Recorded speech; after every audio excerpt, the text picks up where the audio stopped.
नमस्कार दोस्तों, मैं आपके साथ लर्न विथ जयंती चैनल में सर्व शिक्षा अभियान पर आधारित प्रश्न, ये सीटेट बीएड एंट्रेंस के एग्ज़ाम या किसी भी टेट में ज़रूर पूछे जाते हैं। क्या है देखिए, सर्व शिक्षा अभियान से क्या तात्पर्य है देखिए, मैंने आपसे बार बार मैं कहती हूँ कि जिस क्वेश्चन में उपयुक्त सभी रहता है 80% उम्मीद रहता है उपयुक्त सभी ही होगा। अगर आपको नहीं पता है तो उपयुक्त सभी टिक कर दें। 70 से 80% तक उम्मीद रहता है वो सही हो जाएगा। तो सर्व शिक्षा अभियान से तात्पर्य है 14 वर्ष के सभी बालकों को निःशुल्क एवं अनिवार्य शिक्षा प्रदान करना। 14 वर्ष तक के होना चाहिए यहाँ पे। और राष्ट्रीय संविधान के नीति निर्देशों का अक्षरशः पालन करना, राष्ट्रीय शिक्षा नीति के प्रति प्रतिबद्धता व्यक्त करना और उपयुक्त सभी सत्य है। ठीक है, तो ये इसका आंसर यही होगा कि उपयुक्त सभी सत्य है। दूसरा प्रश्न है, सर्व शिक्षा अभियान का अभिन्न अंग नहीं है। क्या नहीं है? ऑपरेशन ब्लैक बोर्ड ये तो है, अनौपचारिक शिक्षा कार्यक्रम ये भी है, महिला समालाख्या योजना ये भी है। नहीं क्या है? पूर्व प्राथमिक शिक्षा कार्यक्रम ये नहीं है, ये सर्व शिक्षा अभियान का अंग नहीं है। बुनियादी शिक्षा का कौन सा एक लाभ अपेक्षित नहीं है? नहीं है, ध्यान दीजिएगा, कहीं कहीं है हम लोग समझ लेते हैं, नहीं को ध्यान ही नहीं देते। तो इसमें होगा बुनियादी शिक्षा का कौन सा लाभ अपेक्षित नहीं है? मानव कल्याण, शिशु मृत्यु दर में कमी, बच्चों को पोषाहार वितरण योजना और आर्थिक उपार्जन। तो बुनियादी शिक्षा में कोई आर्थिक उपार्जन नहीं होता है, इसलिए यही सही आंसर होगा। निम्नलिखित नीति निर्देश का किस स्थान पुस्तक में उल्लेख किया गया है? क्या नीति है? राज्य इस संविधान के लागू होने से 10 वर्ष की अवधि में सभी बालकों को जब तक वे 14 वर्ष के न हो निःशुल्क एवं अनिवार्य शिक्षा प्रदान करने का कार्य करेगा।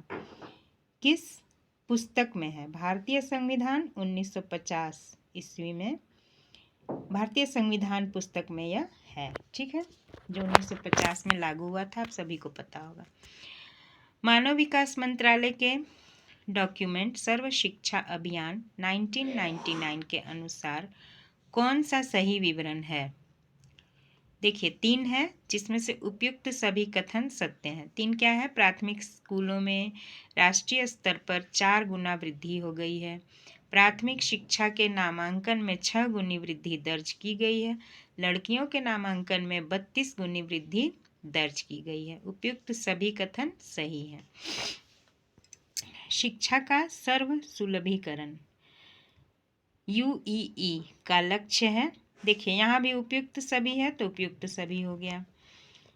सभी बस्तियों में प्राथमिक स्कूल की व्यवस्था, 100% नामांकन, बालकों का स्कूल में ठहराव सुनिश्चित करना। उपयुक्त सभी इसका आंसर होगा। सर्व शिक्षा अभियान का बुनियादी लक्ष्य क्या है? लक्ष्य है सन 2010 तक 6 से 14 वर्ष के सभी बालकों को शिक्षा प्रदान करना।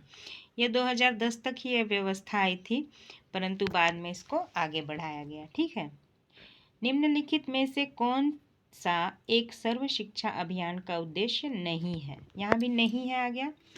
कौन सा नहीं है? वर्ष 2020 तक सभी बालकों को स्कूल में रोककर रखना, यह स्टार्ट में यह नहीं था। सर्व शिक्षा अभियान की कार्यावधि है 1999 से 2010 तक। सर्व शिक्षा अभियान की मुख्य कार्य नीतियां हैं। देखिए यहाँ भी उपयुक्त सभी। सर्व शिक्षा अभियान की विशेषता है। क्या विशेषता? यहाँ भी उपयुक्त सभी।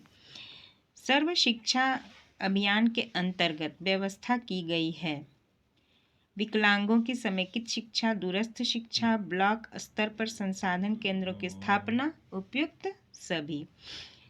सर्व शिक्षा योजना में 10वीं योजना अवधि में केंद्र एवं राज्यों के मध्य वित्तीय भागीदारी का अनुपातिक क्रम था। क्या था?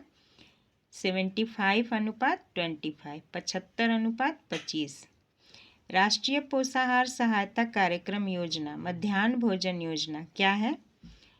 आंसर होगा खाद्यान्न एवं यातायात की लगान केंद्र सरकार की तथा खाद्यान्न को पकाने बांटने की लागत राज्य सरकारों की। ठीक है। क्वेश्चन नंबर 15 है, सर्व शिक्षा अभियान के अंतर्गत प्रत्येक प्राथमिक स्कूल में एक शिक्षक की अनिवार्य नियुक्ति की जाएगी। कितने बालकों के लिए? यहाँ 40 बालकों पर एक शिक्षक। ठीक है। उसके बाद है, उक्त अभियान में मतलब सर्व शिक्षा अभियान में अधिनियम 150 रुपये मूल्य की पाठ्य पुस्तकों अधिकतम 150 रुपये मूल्य की पाठ्य पुस्तकों के विवरण की व्यवस्था की गई है। अधिकतम 150 रुपये ही मूल्य होना चाहिए पाठ्य पुस्तक की। तो इसमें क्या व्यवस्था की गई है? प्रत्येक छात्र छात्रा के लिए, अनुसूचित जाति जनजाति के लिए, सभी बालिकाओं के लिए केवल। तो यहाँ बी और सी सही होगा, दोनों सही है। ठीक है। फिर है, सर्व शिक्षा अभियान में शिक्षक प्रशिक्षण की व्यवस्थाएं की गई हैं। सभी शिक्षकों के लिए 20 दिन का सेवाकालीन प्रशिक्षण, अप्रशिक्षित शिक्षकों के लिए 60 दिन का पुनश्चर्या पाठ्यक्रम और नए भर्ती शिक्षकों के लिए 30 दिन का प्रबोधन पाठ्यक्रम। उपयुक्त सभी। तो इसका आंसर उपयुक्त सभी हो जाएगा।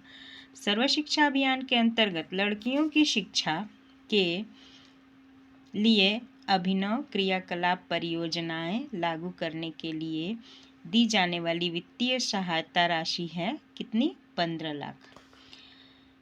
ब्लॉक संसाधन केंद्रों में एवं क्लस्टर संसाधन केंद्रों के लिए नियत धनराशि है क्या है? 6 लाख एवं 2 लाख रुपए। सर्व शिक्षा अभियान में कंप्यूटर शिक्षा का प्रावधान है। 2 प्राथमिक स्कूलों के ऊपर एक उच्च प्राथमिक